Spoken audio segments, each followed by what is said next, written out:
नमस्कार छात्रों, आज हम आप लोगों के लिए लेकर आए हैं महर्षि में ही इन्फोटेक चैनल के माध्यम से रेनबो का पोएट्री सेक्शन की तीसरी कविता now the leaves are falling fast. Now the leaves are falling fast का वैसे मीनिंग अगर हिंदी मीनिंग समझना चाहते हैं तो इसका होता है कि पत्तियां बहुत तेज़ी से गिर रहे हैं। लेकिन इसके मूल भाव को यदि समझा जाए तो यह कहना चाहता है कि ये जो पत्तियां हैं, ये पत्तियां का माध्यम उम्र को बताया गया है। उम्र मतलब समय, समय मतलब उसकी जो आयु है। तो now the leaves are falling fast, पत्तियां बहुत तेज़ी से गिर रहे हैं, इसका हिंदी मीनिंग हुआ। लेकिन इसकी मूल भाव की यदि बात करें तो वह हुआ कि उम्र जो है अब बहुत तेज़ी से ढल रहा है। उम्र बहुत तेज़ी से ढल रहा है। तो now the leaves are falling fast के जो पोएम के जो कवि हैं, पोएट हैं, वह हैं हमारे W.H. ऑडेन साहब। चलिए W.H. ऑडेन साहब के द्वारा लिखित एक कविता के इस ऑब्जेक्टिव को हम लोग समझने के प्रयास करेंगे और बारी बारी से इस ऑब्जेक्टिव के प्रश्न को हल भी करेंगे। तो जो मेरे चैनल पर नए हैं तो महर्षि में ही इन्फोटेक चैनल को अवश्य सब्सक्राइब कर लीजिएगा, क्योंकि इसी तरह का वीडियो हम आपको प्रत्येक दिन लेकर आते हैं और आपके पढ़ाई में बहुत ही मदद करते हैं। धन्यवाद। चलिए, now the leaves are falling fast कविता के माध्यम से पहला क्वेश्चन को सुनने का प्रयास करते हैं। कहता है हुज, किसके या किसका, वाइट वाटरफॉल, उजले झरने, सफ़ेद झरने, कुड ब्लेस, आशीर्वाद देना चाहता है या देगा, ट्रेवलर्स इन देयर लास्ट और उसके बाद है आपको खाली जगह, ब्लैंक। मतलब कि whose white waterfall could bless travel in their last, अंतिम। मतलब कि किसे सफ़ेद झरना यात्री को अंतिम समय में आशीर्वाद देगा। किसका सफ़ेद झरना? तो distress, in their last distress, distress मतलब होता है क्षण, मतलब कि उसके लास्ट क्षण में, अंतिम समय में सफ़ेद झरना उसको मदद करेगा। अगला क्वेश्चन है, ये ऑप्शन सही होगा डिस्ट्रेस। ऑप्शन नंबर दूसरा क्वेश्चन है कि Auden on the Pulitzer prize for his collection of poem. Auden का मतलब W.H. Auden, on the Pulitzer prize for his collection of poem. मतलब कि W.H. ऑडेन ने किस कविता संग्रह पर पुलिट्जर प्राइज ऑन मतलब जीता, किस कविता संग्रह पर पुलिट्जर प्राइज जीता था? तो इसका ऑप्शन, पहला ऑप्शन है the age of conscious, the age of love, the age of anxiety और डी है द एज ऑफ हेटर्ड। इसका सही आंसर होगा option number C, the age of anxiety. तीसरा क्वेश्चन है and the nightingale is dumb, मतलब और बुलबुल जो है वह डम्ब है। डम्ब मतलब गूंगा हो गया है। समाज का जो लोग है वह समय को देखते हुए वो क्या हो गया है? गूंगा हो गया है। And the dash dash will not come, और कौन नहीं आएगा? मतलब कि बुलबुल गूंगा है और कौन मदद करने के लिए नहीं आएगा? तो option number A trolls, option number B prams, option number C angel, option number D distress. इसका सही आंसर होगा ऑप्शन नंबर सी एंजल। फरिश्ता भी उसका मदद करने नहीं आएगा। ऑप्शन नंबर ए सही होगा, एंजल। चौथा नंबर क्वेश्चन है कि nature nurses to the, nurse के फूल, नर्सिस मतलब नर्स के फूल, नर्सिस फ्लावर मतलब नर्स के फूल, nurses to the grave are gone is from. कहता nurses to the grave are gone is from, मतलब नर्स के फूल कब्र की ओर जा रहे हैं, यह पंक्ति कहाँ से लिया गया है?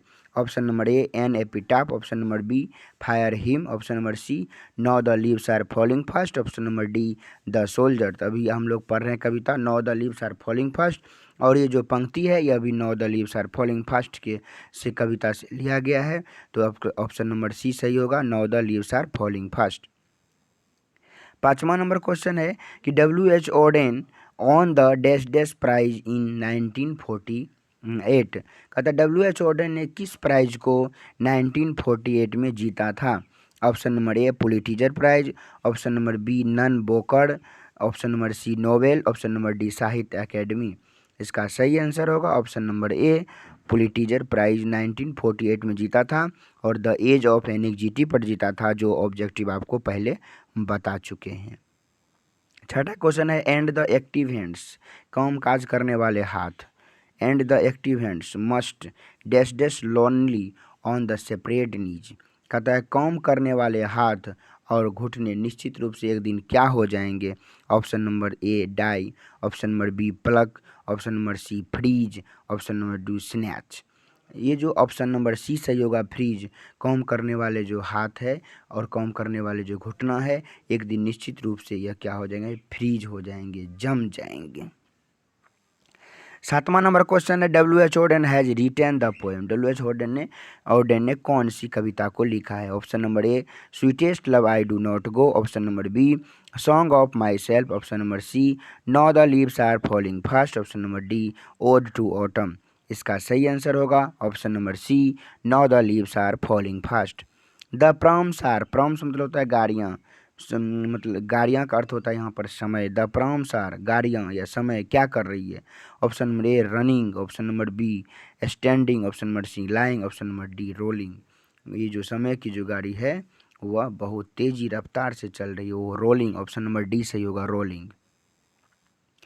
9 नंबर क्वेश्चन है the travellers are dash are we dash dash beings moving towards our death. जो यात्री हैं वह लगातार चल रहे हैं और मूविंग टूवर्ड्स आवर डेथ, और वो अपने मौत की ओर जा रहा है, मृत्यु की ओर जा रहा है। तो द ट्रेवलर्स आर वी मतलब वो जो यात्री हैं वो कौन हैं? तो कहता है option number A human, option number B animal, option number C urban, option number D rural. तो इसका सही आंसर होगा ऑप्शन नंबर ए ह्यूमन। ये जो ह्यूमन है यह मानव ही यात्री हैं और मौत की ओर जा रहे हैं। ऑप्शन नंबर ए सही होगा human.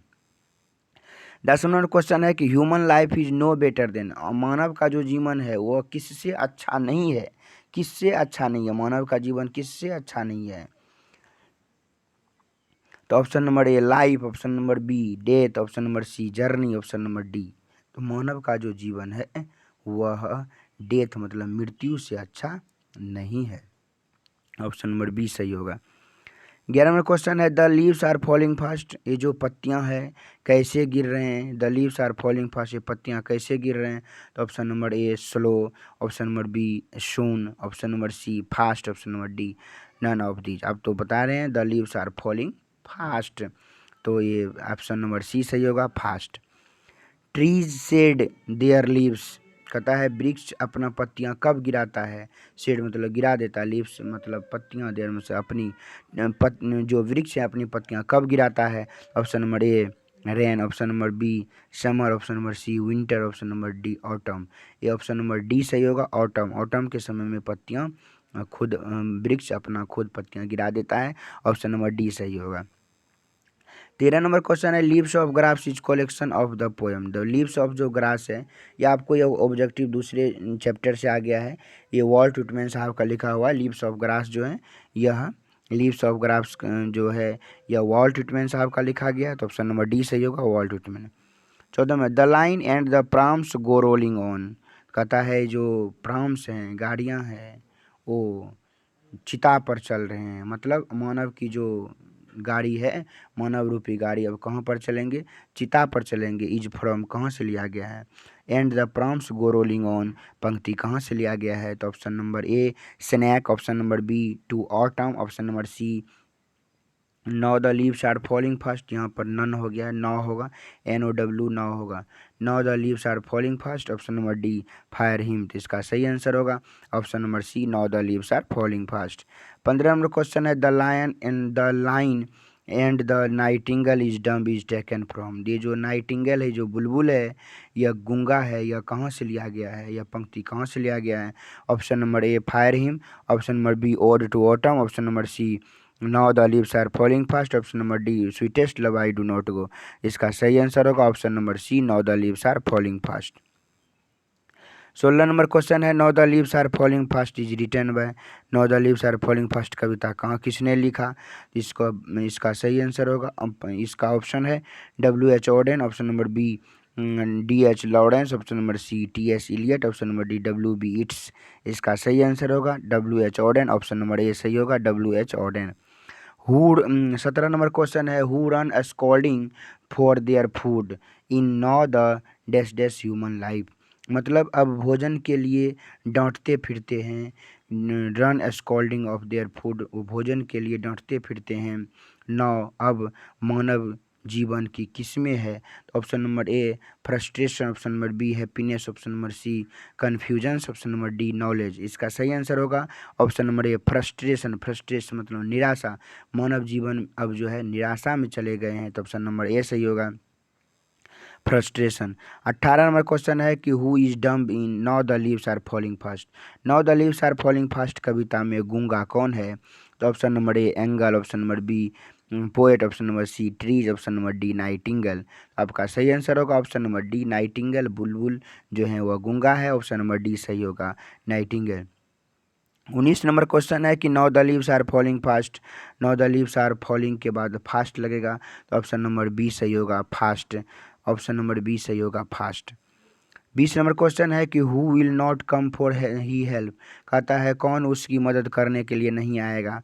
Option number A government, option number B relative, option number C police security, option number D angle. इसका सही आंसर होगा option number D angle. Angle जो है यह मतलब फरिश्ता जो है यह मानव की मदद करने के लिए नहीं आएगा, इसका सही आंसर हो जाएगा option number D. 21 number, whispering neighbours pluck us from the. Whispering neighbour मौत के जो यमराज हैं, यह प्लक अस फ्रॉम कहता है उसके तोड़ देना चाहता है, छीन लेना चाहता है। उसकी क्या छीन लेना चाहता है? मौत के यमराज हम लोगों का क्या छीन लेना चाहता है? ऑप्शन नंबर ए फ्रेंड दोस्त को, option number B real delight हमारे वास्तविक जीवन को, option number C real dream वास्तविक सपने को, option number D over motto हमारे उद्देश्य को। इसका सही आंसर होगा option number B real delight हमारे वास्तविक जीवन को क्या कर लेगा? वह छीन लेना चाहता है। Question number 22, now the leaves are falling fast, now the leaves are falling fast poem, now the leaves are falling fast poem is describe. Now the leaves are falling fast जो कविता है उसमें किसका वर्णन है? Option number A human life of frustration मानव की निराशा, ह्यूमन लाइफ ऑफ पेशन मानव के धैर्य, ह्यूमन लाइफ ऑफ सिविलाइजेशन मानव की सभ्यता, ह्यूमन लाइफ ऑफ टेंशन मानव के तनाव। इसका सही आंसर होगा option number A human life of frustration, मानव की निराशा का वर्णन इसमें किया गया है। 23 नंबर क्वेश्चन है, WH Auden was born in. WH Auden का जन्म कब हुआ? तो ऑप्शन नंबर ए 21 फरवरी 1977 इंग्लैंड में, यही इसका सही आंसर है। 21 फरवरी 1907 इंग्लैंड में, 21 फरवरी 1907 में इसका जन्म हुआ इंग्लैंड में, ऑप्शन नंबर ए सही होगा। 24 नंबर क्वेश्चन है, WH Auden was later shifted. WH Odean बाद में कहाँ शिफ्ट हो गए, कहाँ स्थानांतरित हो गए? ऑप्शन नंबर बी अमेरिका 1939 1939 में अमेरिका में जाकर के स्थानांतरित हो गए, शिफ्ट हो गए, ऑप्शन नंबर बी सही होगा। 25 नंबर क्वेश्चन है, WH Auden was death in. WH Auden का मृत्यु कब हो गया? तो ऑप्शन नंबर सी सही होगा 29 सितंबर 1973 ऑस्ट्रेलिया में इसका जो है निधन हो गया था, मृत्यु हो गया ऑस्ट्रेलिया में। इसका सही आंसर होगा option number C. 26 number question है, for which creation was WH Auden awarded the Pulitzer prize, W H. Auden के किस कृति पर उसे पुलिट्जर प्राइज मिला था? तो आपको मैं यह क्वेश्चन बहुत पहले भी बता चुके हैं, शुरू में ही इसी चैप्टर के शुरू में ये बताया गया है। Leaves of grass, doom is dark, the age of anxiety, the lunar beauty. इसका सही आंसर होगा option number C, the age of anxiety. इसी पर इसको पुलिट्जर प्राइज मिला था 1948 में। ठीक है। 27 नंबर क्वेश्चन है, dash dash never ceases our soul. कहता है किसके यमदूत हमारी आत्मा को जब्त कर लेगा, सीज कर लेगा? Option number A enemy, option number B angel, option number C society, option number D whispering. कहता है विस्पेरिंग, मौत के जो यमराज हैं, यमदूत हैं, वो हमारे आत्मा को जब्त कर लेगा। ऑप्शन नंबर डी सही होगा, विस्पेरिंग। 28 नंबर क्वेश्चन है, where do the travellers get relief in their last distress. कहाँ यात्री को उसके अंतिम क्षण में राहत मिलेगा? कहाँ यात्री को उसके अंतिम क्षण में राहत मिलेगा? तो option number A waterfall, option number B mountain, option number C grave, option number D heaven. इसका सही आंसर होगा ऑप्शन नंबर ए वाटरफॉल, सफ़ेद झरना। 29 नंबर क्वेश्चन है, W H. Auden works are divided in dash dash phase. कहता है W H. Auden की जो रचना है वो कितने भागों में बटा हुआ है? Option number A 2, option number B 3, option number C 4, option number D 5। इसका सही आंसर होगा option number A 2। 30 number question है, W H. Auden the Pulitzer prize in 1948। 1948 में किसने पुलिट्जर प्राइज जीता था? तो आपको कितना बार क्वेश्चन को घुमा चुके हैं हम, तो इसको बहुत सारे क्वेश्चन को इसी माध्यम से बिहार बोर्ड के परीक्षा में घुमाया जाता है, इसलिए हम आपको घुमा घुमा के प्रश्न इसमें डाले हैं। तो मैं चाहता हूं कि इन वीडियो को बहुत अच्छे से देखें। तो कहता है 1948 में किसने पुलिट्जर प्राइज जीता था? Option number A John Donne, option number B Walt Whitman, option number C W H. Auden, option number D John Keats. इसका सही आंसर होगा option number B option number C W H. Auden, option number C होगा W H. Auden. 31 number question है, W H. Auden of the best collection of the poem. W H. Auden की सबसे प्रसिद्ध कविता कौन सी है? Option number A leaves of grass, option number B doom is dark, option number C the age of anxiety, option number D the lunar beauty. इसका सही answer होगा option number C the age of anxiety. सबसे प्रसिद्ध कविता है the age of, कविता संग्रह है age of anxiety. 32 number question है, now the leaves are falling fast poem is suggested in. Now the leaves are falling fast कविता में किसे सुझाव दिया गया है? Option number A middle age, option number B old age, option number C childhood, option number D all age. या now the leaves are falling fast कविता में ओल्ड एज को, पुराना उम्र को, जो अब समाप्त होने वाला, जो अब मरने वाला है, उसे ये सुझाव दिया है कि ये जो उम्र है बहुत तेज़ी से अब ढल गया। ऑप्शन नंबर बी है ओल्ड एज। 33 नंबर क्वेश्चन है, द पोएम डिस्क्राइब। पोएम जो है, कविता है, किसके साथ वर्णित है? इसका सही आंसर होगा ऑप्शन नंबर ए नेचर, ऑप्शन नंबर ए नेचर सही होगा, प्रकृति के साथ इसका जुड़ाव है। इसलिए मैं चाहता हूं कि यह 33 क्वेश्चन जो हैं, हम क्लास में इससे कम क्वेश्चन लिखाए थे, इसमें 33 प्रश्न पढ़ाए हैं। तो जो छात्र इस चैप्टर को नहीं देखे हैं वह इस चैप्टर को, प्रश्न को, ऑब्जेक्टिव को जाके देख लें, और इसके नीचे में आंसर दिया गया है, आप इसका आंसर का मिलान कर लें कि हमारा कितना आंसर सही हुआ है। जो प्रश्न समझ में नहीं आए हमें कमेंट करके अवश्य बतावें। इसके साथ साथ यदि आप इस चैप्टर से संतुष्ट हैं तो हमारे कमेंट करके हमें अवश्य बतावें, और हमारे चैनल को सब्सक्राइब करें और वीडियो को ज़्यादा से ज़्यादा शेयर करें। धन्यवाद। यह chapter now the leaves are falling fast का आज हमने कराया है। यह बहुत ही इम्पोर्टेंट चैप्टर है, इससे बहुत सारे प्रश्न हमारे परीक्षा में आते हैं, इसलिए इनको बढ़िया से पढ़ें और महर्षि में इन्फोटेक चैनल को सब्सक्राइब करें। धन्यवाद।